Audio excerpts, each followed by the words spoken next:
Welcome back to our discussion on the 9th Thirumurai. With Lord Shiva's grace, we have already completed 22nd until 22nd Thirupathikam, and today we are going to start with the 23rd Thirupathikam with his blessings. This particular Padikam is written to the place called as Koyil, which is Thillai, and written by Thiruvaali Amudhanaar, and the pun is Nattaragam. Also, there is one more speciality in this particular Padikam, which is it is written in the form of a girl falling in love with it's basically, we call it as Agatturai. Agatturai in Tamil is, usually in Tamil literature they call it as Agam and Puram, which is one which cannot be expressed in words, which is called as Agam.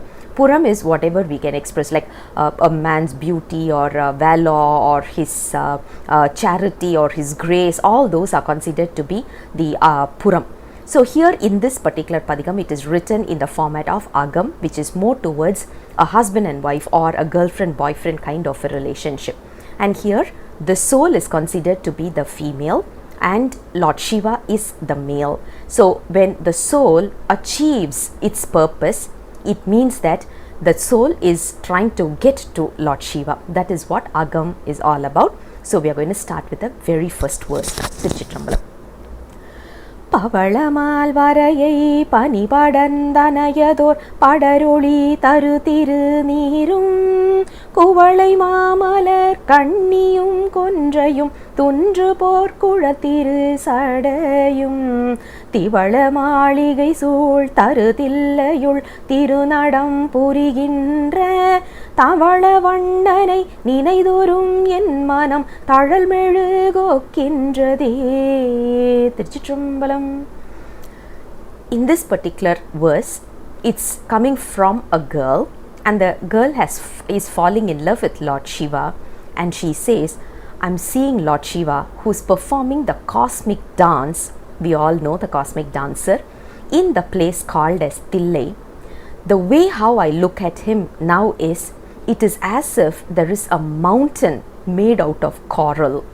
Imagine, coral stones are so attractive in nature.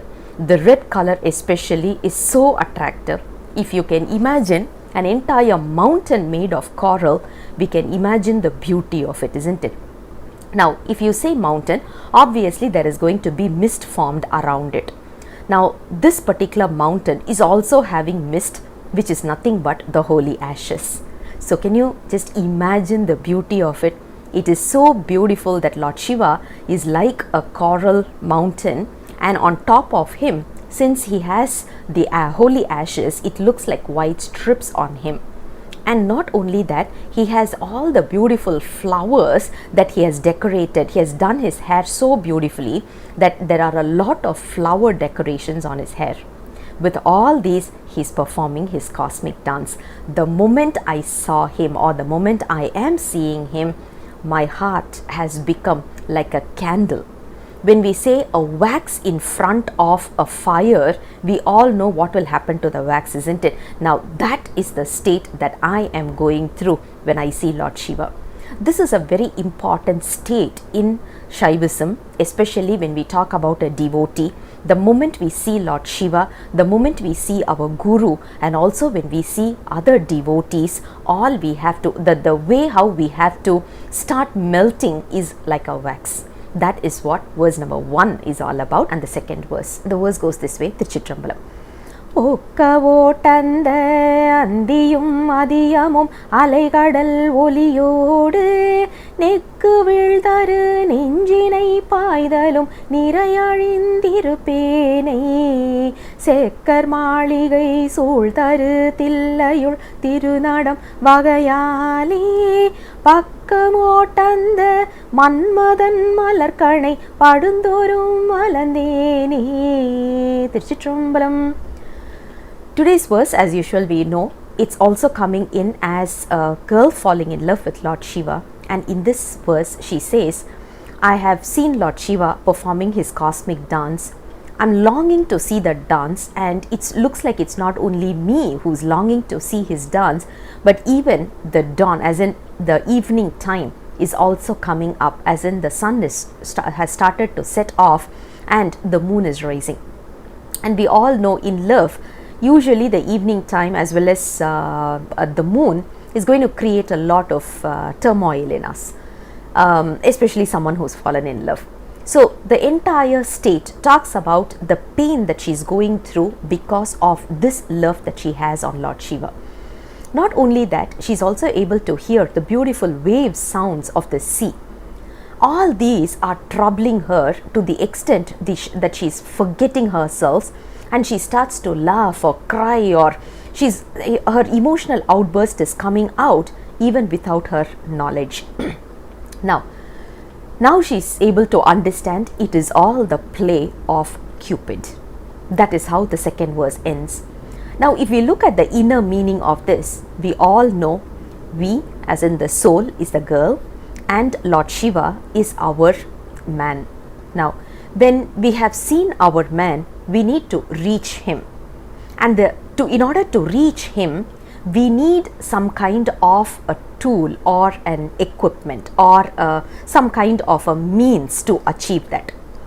Lord Shiva is going to send us our guru, which is taken as Manmat, as Cupid over here. Our guru is giving us the 5-letter syllable, which is the mantra, which is going to help us in, or rather the means to achieve Lord Shiva. Now we know who is our man, we know how to reach him, but yet we have not reached. Can you imagine what kind of a painful state this would be?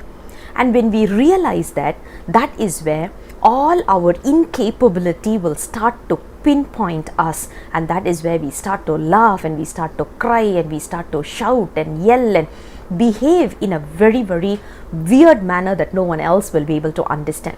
According to others, they will be like, why is this person behaving in such an unadequate manner? But we all know devotees totally surrender themselves. They are not aware of their surroundings. They don't know what is happening. The moment they see Lord Shiva dancing over there, they lose themselves. They start singing, they start crying, they start laughing, they also start dancing. It's all because of the love that we have on Lord Shiva. That is what verse number 2 is all about. Thirupadikam, and the third verse. The verse goes this way. Tiruchitrambalam. அலந்து போயினேன் அம்பல கூத்தனே அணிதில்லை நகராணி சிலந்தியை அரசாழ்க என்றருள் செய்த தேவதேவீசனே உலர்ந்த மார்க்கண்டிக்கு ஆகிய காலரை உயிர் செக உதை கொண்ட மலர்ந்த பாதங்கள் வனமுலை மேலொற்ற வந்தருள் செய்யாயே. திருச்சிற்றம்பலம். Today's verse talks about two incidents.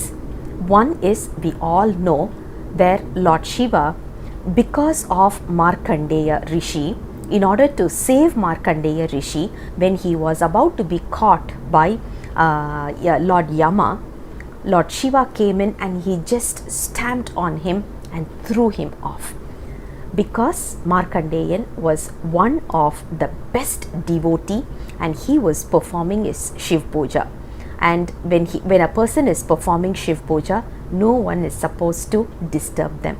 So when Lord Yama came to take away Markandeyan's life, especially when he was performing Shiv Puja, when he tried to take away his life, Lord Shiva came in rescue and he just kicked him off.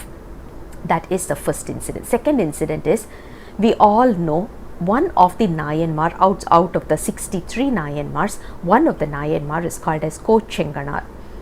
In his previous birth, he was a spider.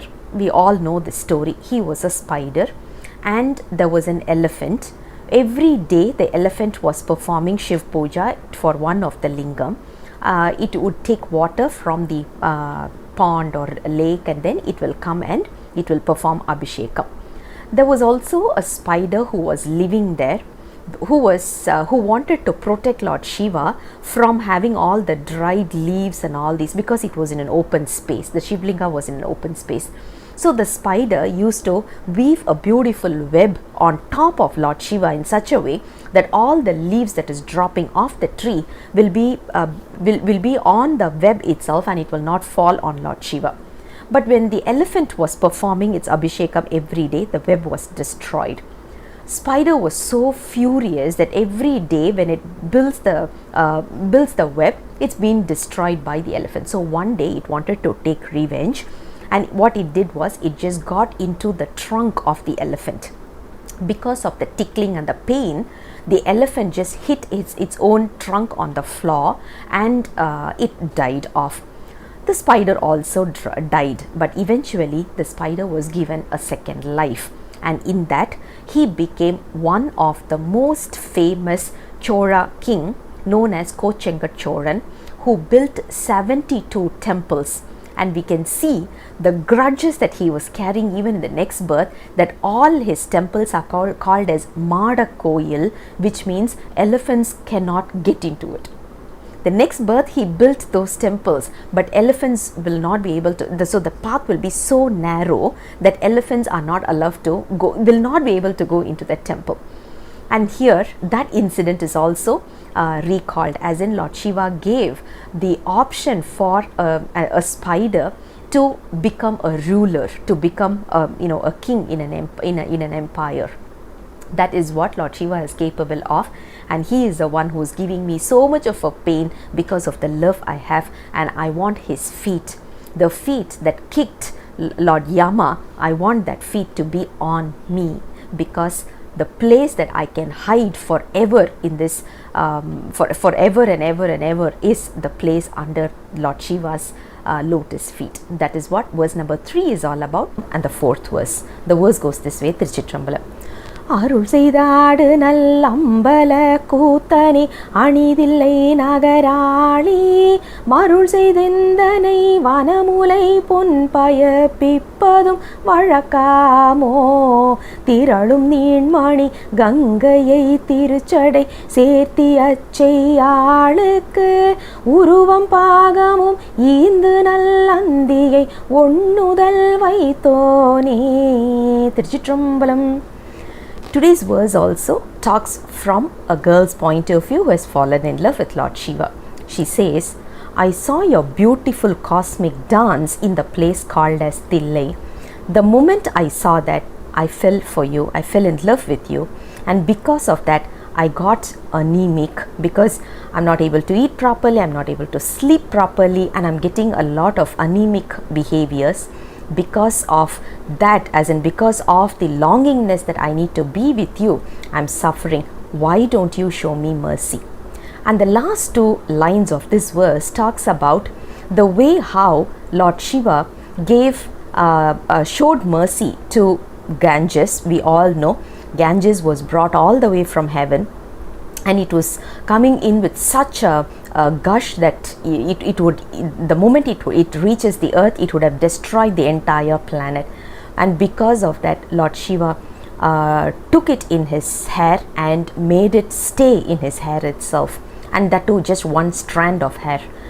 And looking at this, Uma Devi, or as in his consort Uma, Parvati Devi, was not angry, and because of that she was given half of his body. Now Lord Shiva is also having fire as his third eye. We all know left eye represents moon, right eye represents sun, and the third eye represents fire. So Lord Shiva is in the form of yoga, and this yoga position that we are talking about is more important for us, because only when he glimpses through that eyes, we will also become more matured, as in we will also grow in our spiritual path. So she says, as in the girl says, I've fallen in love with you. Why don't you show me mercy? You have already shown mercy to 2 other ladies. Why don't you do that for me and make sure that I'm also achieving your lotus feet, rather than completely ignoring me like this? That is what verse number 4 is coming in as an emotional outburst from a girl's point of view who has fallen in love with Lord Shiva. And the 5th verse, the verse goes this way: Thiruchitrambalam.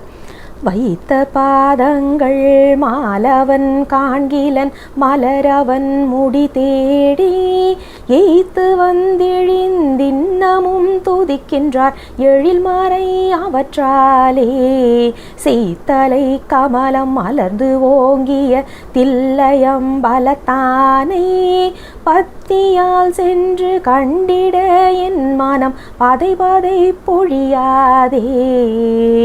Chidambaram. Today's verse talks about the beauty of Annamalayar. We all know the history or the event behind Annamalayar. Once Brahma and Vishnu got into an argument to say who is the biggest, compared to both of them, who is more powerful, who is more mighty, and who is superior to whom. End of it, they approached Lord Shiva, and Shiva said, okay, I will stand tall and high. You have to, one of you can try to reach my hair, another person has to reach to my foot. Whoever is able to see, they are they are the superior. Let's agree that they are the superior. So both of them agreed. Lord Shiva took up the position of Annamalayar, which is nothing but a fire mountain, which crossed all the heavens and all as in it went below the soil, below the earth, as well as it went all above also. Brahma took a bird's form and he started flying to see Lord Shiva's hair, whereas Thirumal, which is Vishnu, took the form of a pig and he started digging the earth and going all the way to see Lord Shiva's lotus feet. Both of them were not able to see. So they got tired, they came back again, surrendered to Lord Shiva and started singing Tirupadigams. They started singing and started showing love for Lord Shiva in the form of Tirupadigams. Now the girl here who has fallen in love with Lord Shiva says, compared to Brahma and compared to Vishnu, I'm nowhere. I can't even compare with them because they are superior beings. The reason is that the reason they are superior, the reason they are given the position as Brahma and Vishnu is because of their superior nature. I'm nowhere compared to them, but all I have to do is show you the love. Please help me to do that, and at the same time, the way how I'm longing to see you, the way how I'm getting more restless when I think about you. Oh Lord, please make sure that my restlessness is just thrown off and I'm able to go and reach to the lotus feet. That is what verse number 5 is all about. It talks from a girl's point of view who has fallen in love with Lord Shiva and is longing to see and achieve Lord Shiva's lotus feet. And the 6th verse, the verse goes this way. Chidambaram. தேந்து மெய் வெளுத்து அகம்பளைந்தரவினை அஞ்சித்தான் இருந்தேயும் காய்ந்து வந்தெந்தனை வலி செய்து கதிர் நிலாயெறி தூவும் ஆய்ந்த நான் மறை அந்தணர் தில்லையுள் அம்பல தரநாடல் வாய்ந்த மாமலர் பாதங்கள் காண்பதோர் மனத்தினை உடையேற்கே. Chidambaram. Today's verse is a beautiful analogy that is being expressed here, which is a little bit interesting for us to think through also. In this verse, the girl who has fallen in love says, we all know if someone has fallen in love, moon is the one which actually brings in more sorrow for the person. And we know that, and that has been in many of the literatures that we have seen, whether Western literatures or Asian literatures, we usually see this. And we always say, moon is the one which is troubling me, moon is the one which is giving me so much of a sorrow and whatnot. And in this she says, you are giving me sorrow, but do you have the capability for that? Are you strong enough to give me so much of a trouble? And she says, you look at the way how you are in Lord Shiva's hair. You are like so thin, white, and some more you have bent so much. And why are you white? Why are you pale? It's not white, it's pale. Why are you pale? Why are you so thin? And why have you bent so much? It's all because of the fear, since a snake is there on Lord Shiva's hair. When the snake comes when the snake is there on Lord Shiva's hair, Moon got a bit frightened, and because of the fear, when we know we are in danger and we want to safeguard ourselves, we will just bend ourselves or duck ourselves inside, right? So similar to that, the Moon has actually ducked inside, and it has become pale due to the fear, and also it has it's becoming so thin. And that's a good analogy, isn't it? Because, and she questions the Moon. She says, you see, you are so fearful, frightful, you're so you're scared of the snake, and you're already so weak, and why would you have the guts to come and trouble me? So she's questioning the Moon. That's the first two lines, which I thought was a nice analogy to relish with. Again, it goes back to the author's imagination. His imagination is so good that we are able to relish with this. And she says, in the place called as Thillai, there are priests who are performing their daily pujas and rituals, and everything is done as per what it should be done. And in that place, Lord Shiva is performing his cosmic dance. And when am I going to get onto his lotus feet and just be there forever? That is what comes in as the 6th verse and the 7th verse. The verse goes this way, Thiruchitrambalam. உடையும் பாய்ப்புலி தோலும் நல்லரவமும் உண்பதும் பலி தேர்ந்து விடையதூர்வதும் மேவிடம் கொடுவரை ஆகிலும் என் நெஞ்சம் மடைகொள் வாழைகள் குதிகொள்ளும் வயல் தில்லை அம்பல தனலாடும் உடைய கோவினை அன்றி மற்றாரையும் உள்ளுவதறியேனே. Thiruchitrambalam.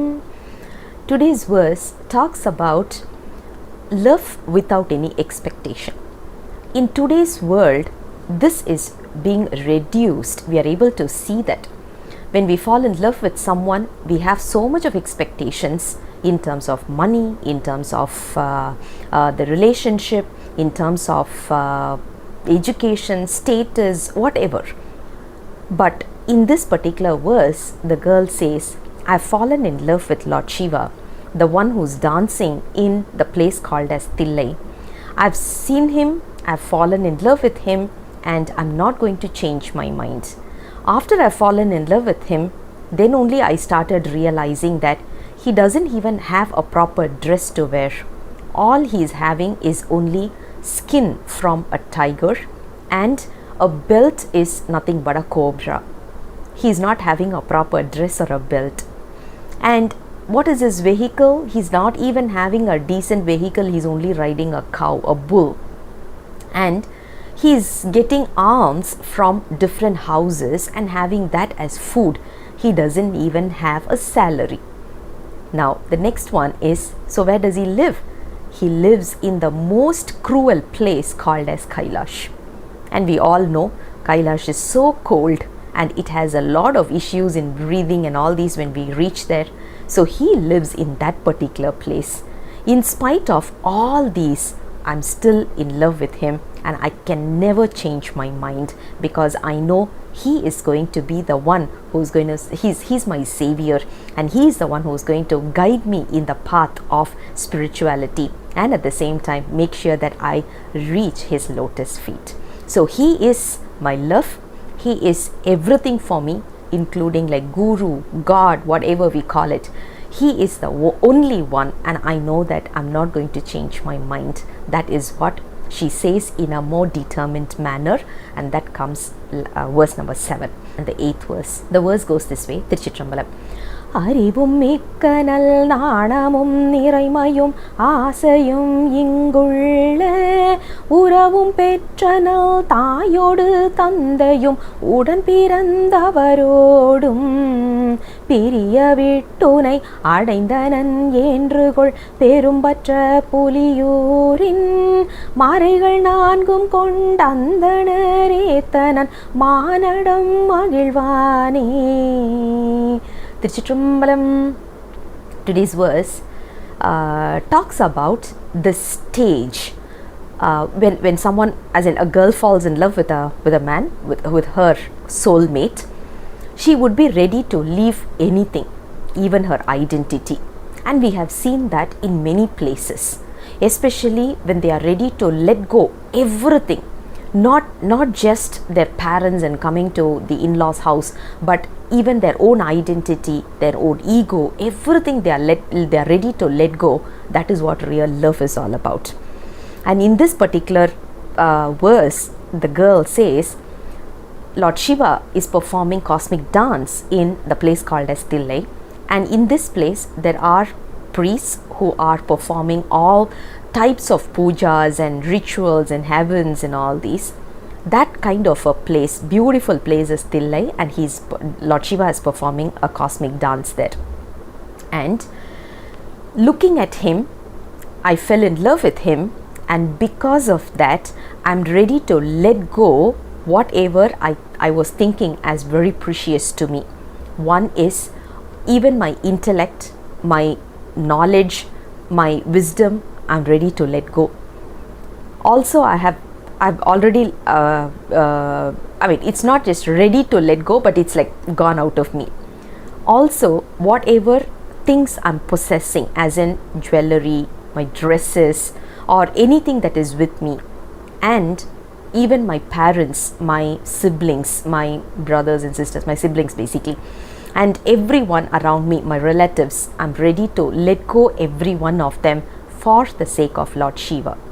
Now this is the state of a Shiva devotee. If you look at it, it is not just from the love point of view, but we are talking from a devotee point of view.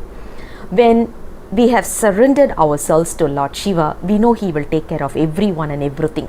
So we don't have to sweat the small things. So we just let go everything to him and he will take care of it. The moment we see him, when we forget even our name, even when we forget where we are, what kind of a position we are holding on, the moment we forget all those, that is what real Shiva devotees, we call it as Adiyargal, real Shiva devotee is all about. That is what verse number 8 is all about. And the 9th verse, the verse goes this way, Chidambaram. வானநாடுடை மைந்தனேயோ என்பன் வந்தருளாயன்பன் பாலை ஐந்துடன் நாடிய படர்சடை பால்வனனே என்பன் தேனமர் பொழில் சூழ்தரு தில்லையுள் திருநடம் புரிகின்ற ஏனமாமணி பூணணி மார்பனே எனக்கருள் புரியாயே. Thirumbalam. Today's verse talks about Lord Shiva. Once we call him out loud, he will surely come down to give us his grace. All we have to do is call for him. We have to call with sincerity. And in this verse, the girl says, I'm calling out for Lord Shiva as he is the one who rules Shivloka. He is the one who resides and rules Shivloka. Not only that, he is the one who is going to bestow his grace on me in an unconditional manner. And he loves to take his Abhishekam. One of the most important Abhishekam is Panchakavyam Abhishekam. He loves to have that, and O Lord Shiva, who loves the Panchakavyam Abhishekam, we call out loud for him, the one who is dancing in the place called as Thillai. He is performing his cosmic dance in the place called as Thillai. He is also wearing a beautiful chain. Now this is where the interesting part comes in. What does he wear as a chain? Earlier songs itself, verses itself, we saw he is wearing only a tiger skin, and a belt is nothing but a cobra, whatever, right? So he is wearing a jewelry which is nothing but the teeth from a wild boar. Now we may have a question, what is this representing?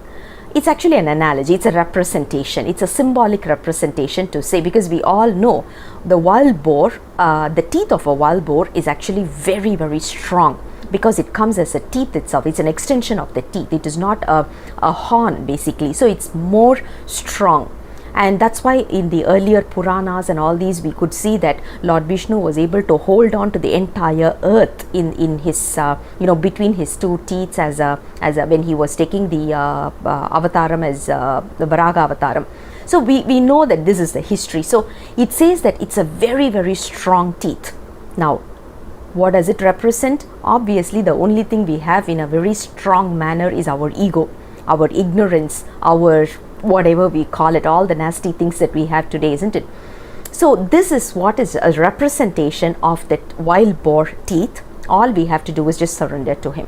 Once we surrender this, then he will be able to bestow his grace on us. That is what verse number 9 is all about, and the finale verse. This is also called as the Falashruti or Thirukadaikkaappu, which is the 10th verse. The verse goes this way, Thiruchitrambalam. புரியும் பொன்மதில் சூழ்தரு தில்லையுள் பூசுரர் பலர் போற்ற எரியதாடும் M ஈசனை காதலே திணைபவள் மொழியாக வரைசை மாமதில் மயிலையர் மன்னவன் மறைவல திருவாலி பரவல் பத்திவை வல்லவர் பரமனதடியினை பணிவாரே. திருச்சிற்றம்பலம். We all know the pattern of a Falashruti, right? As in, usually they will talk about who wrote this particular padigam and on whom the padigam was written, and when someone is reading this padigam, what is the benefit they are going to get out of it. This is the form that was introduced by Karaikal Ammayar, and this particular verse also follows the same. He is introducing himself as the person who lives in Mayiladuthurai, one place which is in Chodanadu as of now. So Mayiladuthurai, and in this he is called as Thiruvaali Amudhanaar, and he talks about, he is introducing himself as one who knows all the Vedas, who have learnt all the Vedas. So he is the one singing. So who's singing this particular padigam? A person called as Thiruvaali Amudhanaar, who knows all the Vedas and who lives in Mayiladuthurai. And on whom was this padigam sung upon? It is on Lord Shiva, who resides in the place called as Thillai, Chidambaram. So he is, this verse goes in a very beautiful manner as a verse from a girl who has fallen in love. Now anyone who reads this padigam will be able to reside permanently in Lord Shiva's lotus feet. We call that as Padamutti. This Padamutti will be bestowed on anyone who sings this padigam on a regular basis. This is what comes in as a Falashruti. Whether we know the benefit or we don't know the benefit, it doesn't matter. It's like eating a medicine. When we swallow a medicine, whether we know it or we don't know the medicine name or the details, it still acts within us, isn't it? Similar to that, Thirupadigams also has the same effect. Once we start reading Thirupadigams, it will solve all our problems and heal all our ailments. That is the benefit of Thirupadigams. So all we have to do is continue reading Thirupadigams. Whether we know the benefit or we don't know the benefit, it doesn't matter. Just leave it to him, surrender that also, and start reading the Padigams. With this, the 23rd Thirupadigam concludes with Lord Shiva's grace. I'll come back again with the next verse very soon. Until then, Sivaya Nama, Thiruchitrambalam.